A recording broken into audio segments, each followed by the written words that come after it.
Hi fight fans, and welcome to another MMA Network video. Have you ever wondered why MMA is the fastest growing sport in the world today, as well as the most exciting combat sport on the planet? No other sport produces the level of excitement and specularism that keeps the fans on the edge of their seats as MMA, which, of course, is a product of the unpredictability. One can guess but never anticipate how a fight will end, especially when they fight at the highest level of competition, like in the UFC. In this video, we will discuss how and what factors made MMA the most unpredictable sport on Earth.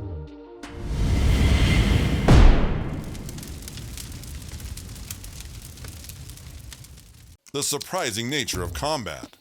When it comes to MMA, expect the unexpected. A single well-timed strike or a perfectly executed submission can instantly change the course of a fight. Even if one fighter seems to be dominating, the wounded lion is still a lion, and no matter how hurt or wobbled a fighter is, he can always return with a big shot that would instantly shut the lights off the opponent. Take the fight between Pat Barry and Sheik Congo as an example. The American opened the hunting season by delivering a powerful right hook that dropped Congo badly hurt. The American stalked his wounded prey and went for the kill, dropping more bombs than the Allied forces at the Battle of Normandy. For a moment, it seemed that the French fighter was about to recover, but then he was met by another vicious left hook that dropped him again. And this time, even the commentator team thought it was over. It seemed that it was just a matter of time before Pat knocks Congo out cold. And then the impossible happened. Congo returned with fire, and in an instant, the predator became the prey. Another example is the fight between Leon Edwards and Kamaru Usman.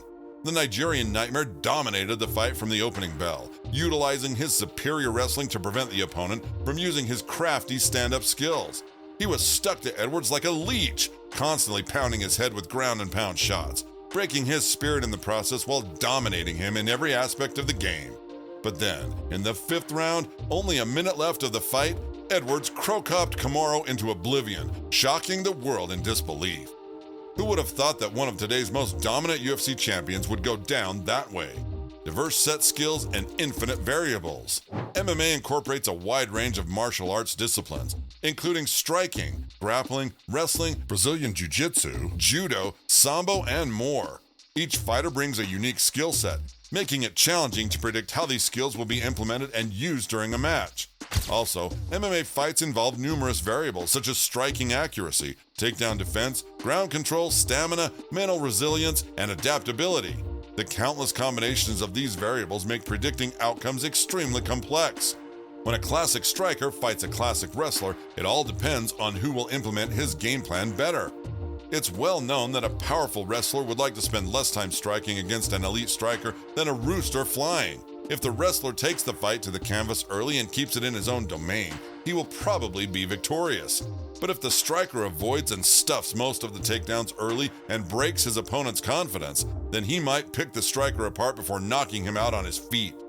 On June 12, 2021, the high-level Brazilian Jiu-Jitsu black belt Paul Craig fought the future champ and one of the scariest strikers in the division, Jamahal Hill.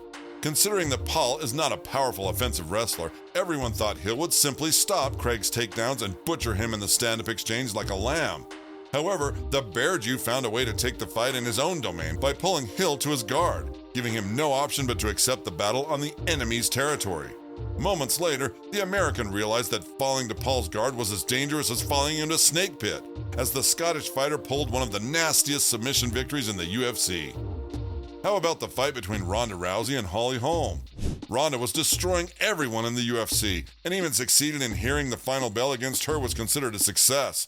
She was running through women in her division like a tank over a car.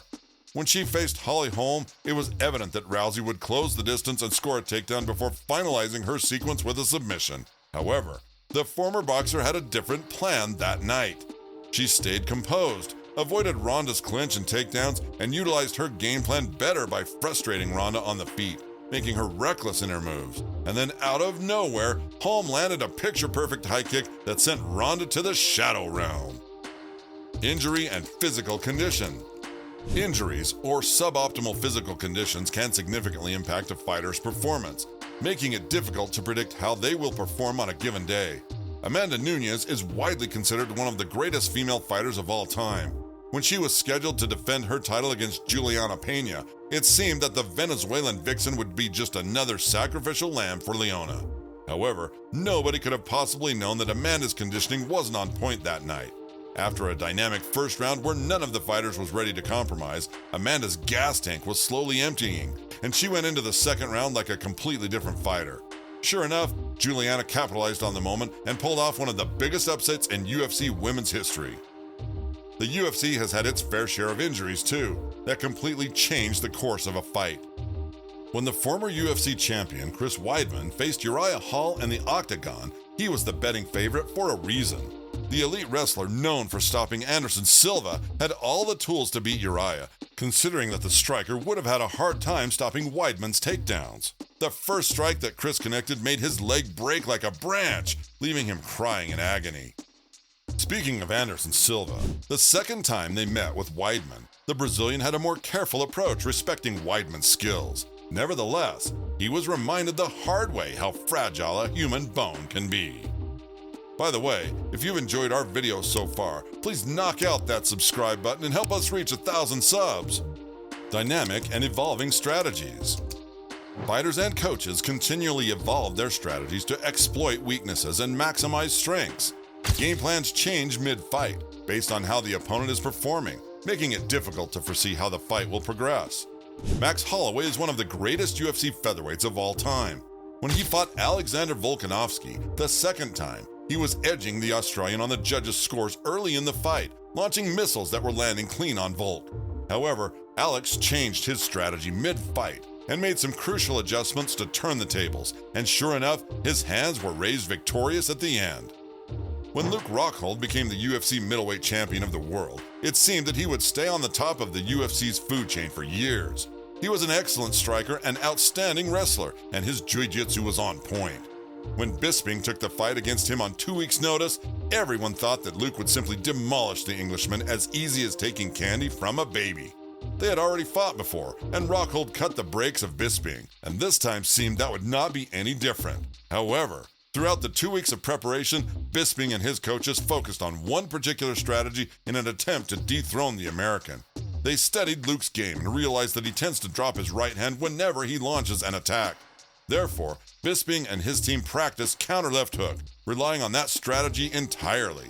Sure enough, it paid off when Luke dropped his right hand and Bisping countered him with a counter left that made Rockhold look like a drunk man trying to leave the bar.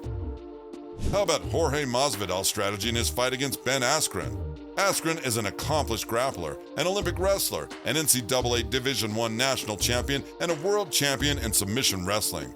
He was a terrible matchup against Jorge Masvidal, who was struggling with wrestlers in the past, as well as BJJ practitioners like Demian Maia, who stood on his back like a backpack.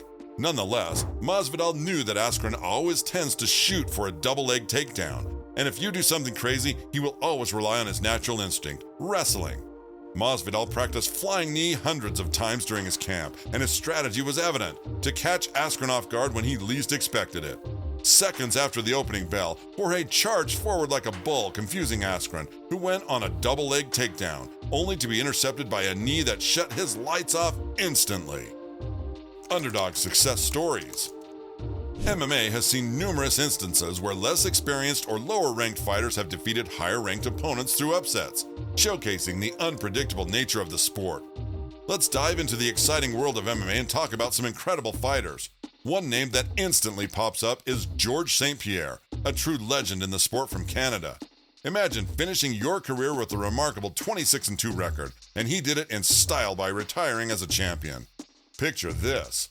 Back on April 7, 2007, George was all set to defend his title against Matt Serra. By then, he'd already made a name for himself by defeating UFC legends like BJ Penn and Matt Hughes, earning that welterweight championship title. Matt Serra, on the other hand, didn't have the most impressive record at 9-4, making him a big underdog at plus 850 odds. But guess what? Serra stunned everyone by knocking out GSP in the first round, creating one of the most amazing upsets in UFC history. Of course, George came back strong, reclaimed his title, and defended it like a champ. But that unexpected loss will forever be etched as a tale of a true underdog triumph. Switching gears to another exciting moment in 2007, we had Mirko Cro Cop, fresh from becoming the Pride FC champion.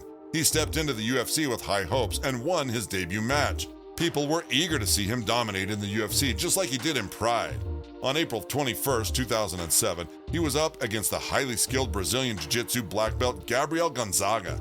The fight had its twists and turns, and even though Krokop was expected to shine, Gonzaga pulled off a surprise win with a knockout kick. The odds were stacked against him at plus 400, but he proved that in MMA, surprises can happen, and it's always wise to stay cautious no matter who you're up against.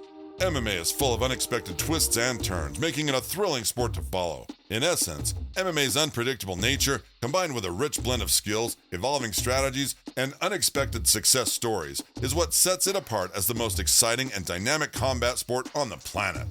It's a world of breathtaking surprises and electrifying moments that continually captivate fans worldwide. And what do you guys think? Do you consider MMA as the most unpredictable sport on the planet? What MMA moment do you find most shocking? Leave your thoughts in the comments. And if you would like to watch more videos like this, give that like button a powerful punch and make sure to subscribe to our channel. Let's hit that 1,000 subscriber mark together and keep the excitement going in the octagon.